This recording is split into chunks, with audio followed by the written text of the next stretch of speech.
army की recruitment यावब चटखिबा मियोय अहुमगी मनुंगदा मियोय अमा कनलगा अनिना मफम खंगदना लैरिबा असि अथुबा मतमदा कंडीशन अमता यावदना ममा अैखोइदा टेक्ता काइदना सिनाबियु हाइना पोइरei लैमरोन अपुनबा मैरापाइबी पलेमगी प्रेसिडेंट पी बिमोलताना ngasi नोंगदादा लैबा पलेमगी ऑफिसता पांगथोकपा पाउगी मिफम अमदा फोंगदोरक्ली मखाताना करिगुम्बा फाखिबा अंगांग अनि थादोरक्तबा तारबदी मदुदा थोरकपा अफफतगी दायित्व सिक्यूरिटी एडवाइजर कुलदीप अमसुंग होम मिनिस्टर अमित शाहना पुगदबनी हाइनसु फोंगदोखी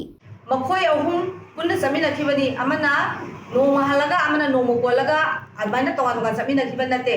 मखोय अहुम पुन्ना समिनबनी पुन्ना मखोय अहुम फाबा ओइदोरिनी मखोय अहुम फारम कादा मखोय अमाबुना रेस्क्यू तौरे अनीबुना मफम खंगे हाइबसी मसी यामना मरम चादबा यामना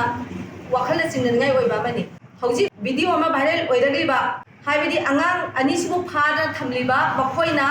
हाइरिबा वाफम सिंग असिना ताकबदी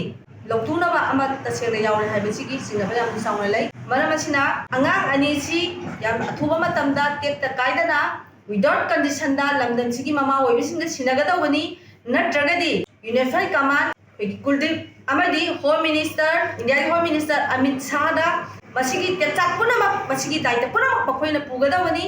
करिगुम्बा अंगांग अनीसिदा टेक्ता काइदना सिनरक्तबा तारगदी मदुदा थोलकपा तुंगदा थोलकदौरिबा थोनिंगदबा साथीबा थौदोकसिंदु